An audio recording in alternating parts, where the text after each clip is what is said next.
السلام عليكم ورحمة الله. خوتي خواتاتي، ان شاء الله تكونوا بخير وعلى خير. قبل ما نبداو هاد لا فيديو ما تنساوش الصلاة والسلام على رسول الله. هاد المواطن اللي راهو امامكم هو سائق شاحنة من ولاية المسيلة، والبارح السبت 3 جونفي 2026.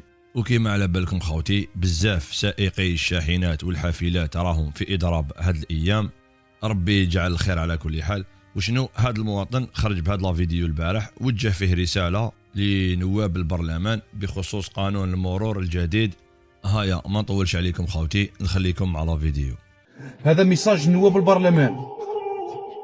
الحكومة اقترحت قانون المرور هذا تاع 2026، وباه يتم الموافقة عليه ويطبقوه لازم يصدقوا عنه نواب البرلمان اللي راه ممثلين الشعب، يمثلوا بالشعب. انتوما النواب على بالكم بلي القانون هذا يضر السائق.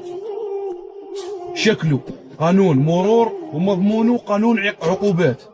يا خويا معليش، انا البروسي تاع 600 و900 و1300 معليش يفوت.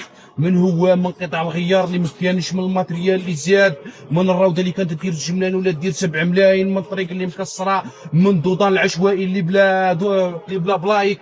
معليش مضروره الحاله تفوت. بصح يا ابن عمي نحبس من 5 سنين ل 15 20 سنه ولا لا يا محال، راه مش هكا.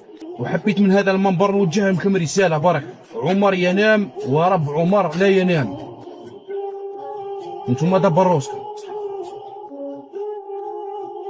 ومانيش على بالي ناسكو الشعب هذا اللي راكم تمثلوا فيه، والشوافر هادو اللي راكم تمثلوا فيه. كاين شوافر اخرين وشعب واحد اخر، والله هذا هو الشعب تاع الجزائر. المهم خوتي، كانت هذه هي الرسالة تاع خونا هذا. كما سمعتوا راهم حابين تغيير في قوانين المرور اللي داروها جديدة، وان شاء الله الرسالة تاع خونا تلحق، واللي فيها خير يجيبها ربي ان شاء الله. هكذا خوتي. المهم اذا عجبكم هذا لا فيديو كالعادة ما تنساوش تخلوا لنا لايك وتخلوا لنا اراءكم في التعليقات. نتلاقاو في فيديو جديد ان شاء الله. الله يفارقنا بلا ذنوب، والسلام عليكم ورحمة الله وبركاته.